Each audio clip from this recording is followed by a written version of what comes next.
안녕하세요. 오늘 저와 함께 석회공과 1월 14일 석회공과를 함께 공부해 보도록 하겠습니다. 석회공과의 본문은 마태복음 4장입니다.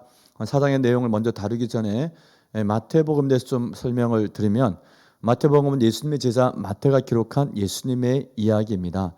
마태복음의 주제를 한마디로 얘기하라면 하나님 나라를 이 땅에 가져오신 왕의 복음, 그렇게 정리할 수 있습니다. 그리고 그 기록 시기를 AD 70년에 있었던 예루살렘 성전 파괴 이후로 보는 견해가 많이 있습니다. 마태복음의 수신자는 명확합니다. 그것은 바로 유대인들입니다. 그 유대인들 중에서도 성전을 잃어버린 유대인들에게 전하는 왕의 복음이다, 그렇게 이해하시면 되겠습니다. 유대인의 왕으로 오신 예수 그리스도에 대해서 마태는 강조해서 얘기하고 있습니다. 그렇게 말하는 이유가 있습니다. 그것은 AD 70년에 유대 반란을 진압했던 로마의 티투스 장군이 예루살렘 성을 포위하고, 그리고 결국은 예루살렘 성전까지 다 파괴하게 됩니다. 예루살렘 성전은 일찍이 BC 586년에 바벨론 제국에서 한번 파괴된 적이 있습니다.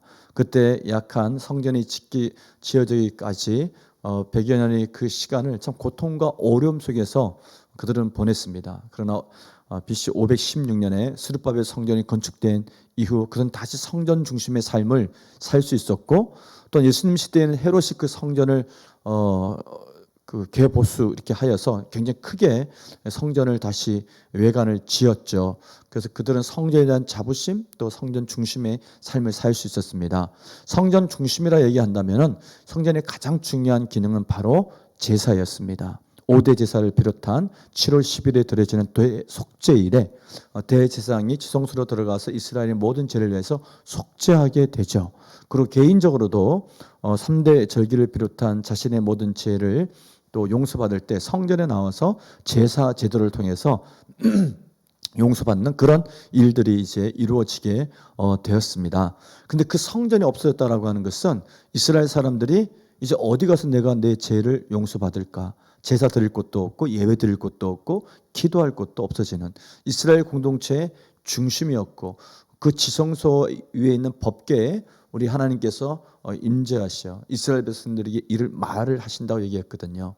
성전은 하나님 임재의 상징이었고, 그리고 하나님이 자기 백성을 만나는 곳이었고, 또 백성들은 하나님께 나가서 제사하고 죄를 용서받고 속죄하고 그리고 예배드리는 곳이었는데, 그 성전이 없어지자 유대인들은 정신적 공황 상태를 맞이하게 됩니다. 엄청난 충격을 맞이하게 되죠.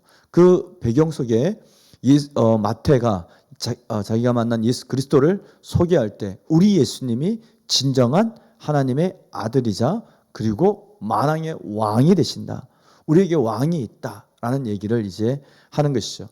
로마 제국의 황제가 우리를 통치하고 다스리는 것이 아니라 하나님 나라 왕이 되신 예수 그리스도가 이 땅에 하나님 나라를 시작하셨고, 그리고 하나님 나라를 가르치셨고, 그 하나님 나라의 왕이 우리 예수님이시고 그분이 우리를 통치하고 다스리니 이제는 성경 중심이 아니라 그 왕의 구원과 왕의 통치를 받는 백성이 되어야 된다라는 얘기를 하고 있는 것이 바로 마태복음의 이야기입니다.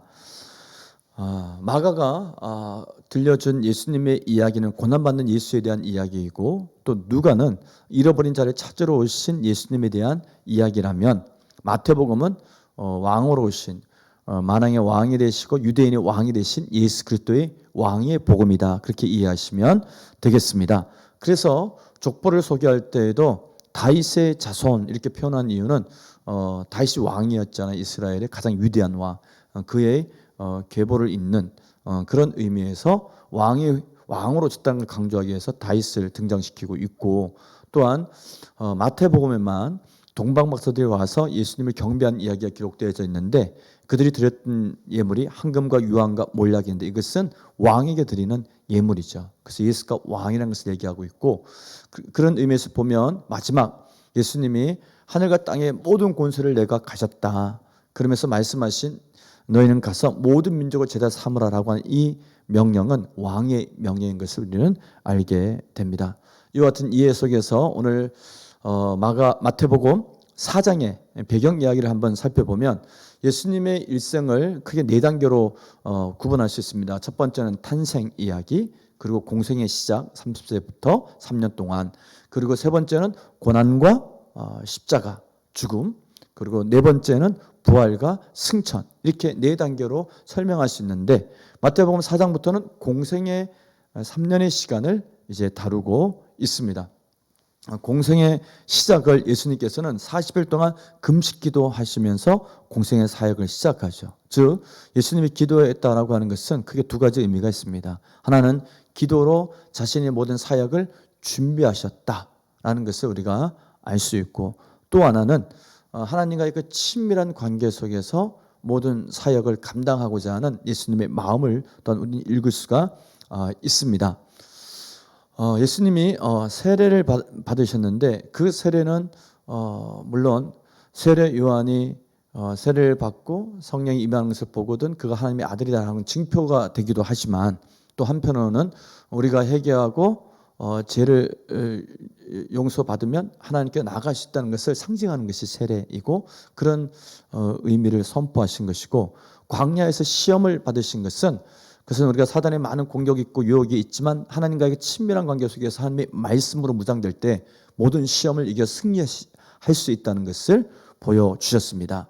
자, 그렇다면 궁금한 것이 왜 공생애는 예수님이 30세, 30살에 시작을 하셨을까라고 하는 것입니다. 그게 두 가지로 말할 수 있습니다. 그 첫 번째는 히브리서 기자가 얘기했듯이 예수님은 완전한 대제사장으로 이 땅에 오셨습니다. 제사장은 30살부터 이제 사역을 시작을 했습니다. 그래서 에스겔도 바벨론에서 포로를 끌려갔을 때가 25살이었고 30살에 말씀이 임해서 사역을 시작하게 되죠.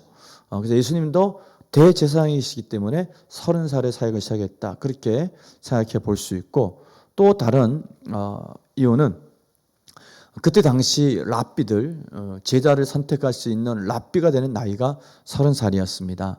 30살의 랍비로 이제 인정을 받게 되면 모든 과정을 다 거친 다음에 이제 30살의 랍비가 되면 두 가지 고난이 주어집니다. 하나는 성경을 해석할 수 있는 권위가 주어지고, 또 다른 고난은 제자를 선택할 수 있는 고난이 주어집니다. 그때 당시 랍비들이 자기를 따를 수 있는 제자들을 선택할 때 너는 내 제자가 될 수 있다라고 하는 허락해 주는 그 말이 나를 따르라라는 말이었습니다. 예수님도 그때 당시 랍비들의 전통에 따라서 제자들을 선택한 것을 볼 수 있습니다.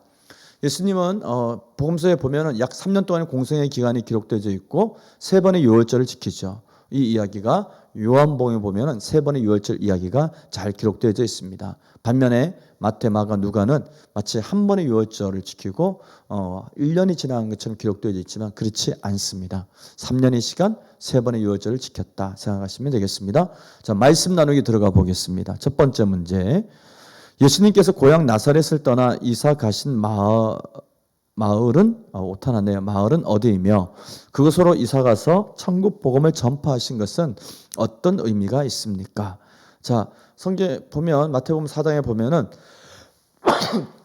예수님이 이사 가신 마을은 바로 가버나움입니다. 고향은 나사렛이죠. 현지에 가보면 나사렛은 굉장히 좀 윗동네에 있고, 지난번에 한번 말씀드렸듯이 나사렛은 독특한 마을이죠. 예루살렘에서부터 제사장 계열이 이주해 와서 정착했던 마을이 나사렛이라는 곳이고, 반면에 가버나움은 이제 그 위로 가면 지금은 레바논이죠. 두로와 시돈, 그런 이방 지역과 맞닿아 있는 큰 도시입니다. 다시 얘기하면 교통의 요충지이기도 하고 무역의 요충지이기도 한 곳이 가버나움이고 큰 도시이죠. 그것으로 예수님은 예루살렘에서 오신 다음에 그곳으로 이사를 가셨습니다. 왜 이사를 갔을까? 그냥 표면적으로 보면은 그것이 큰 도시이기 때문에, 또 나라의 관문이기도 하기 때문에 사람들이 많이 오가니까 전도에 용이하겠다는 생각도 할 수 있겠지만, 사실은 그것이 아니라 마태에 의하면은 하나님의 말씀을 이루기 위함이다, 그렇게 얘기하고 있습니다. 그래서 14절부터 보면은 이는 선지자 이사야를 통하여 하신 말씀을 이루려 하심이라, 그렇게 얘기하고 있습니다.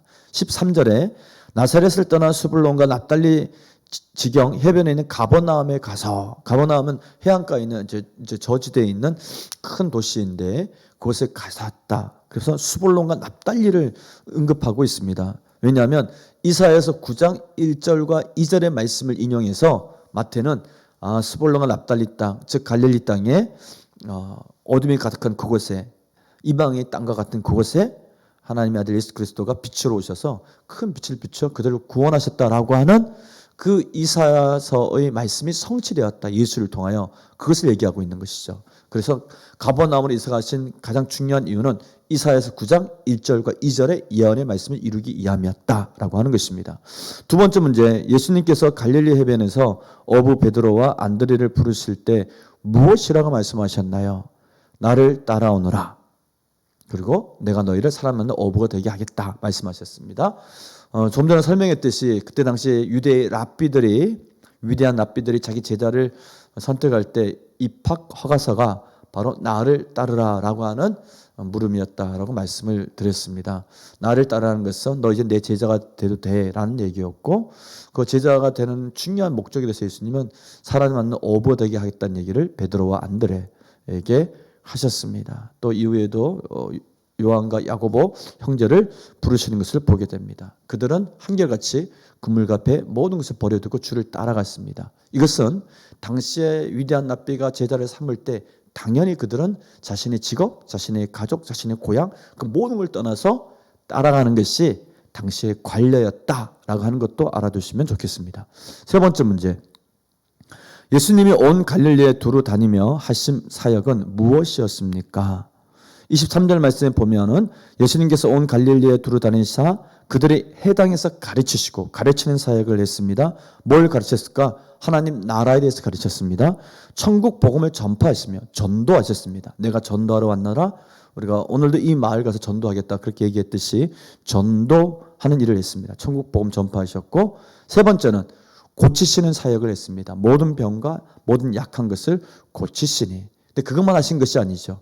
배고픈 자를 먹이시는 사역도 했고, 죄인을 용서하는 사역도 하셨고, 그들을 위해서 기도하시는 사역도 하셨습니다.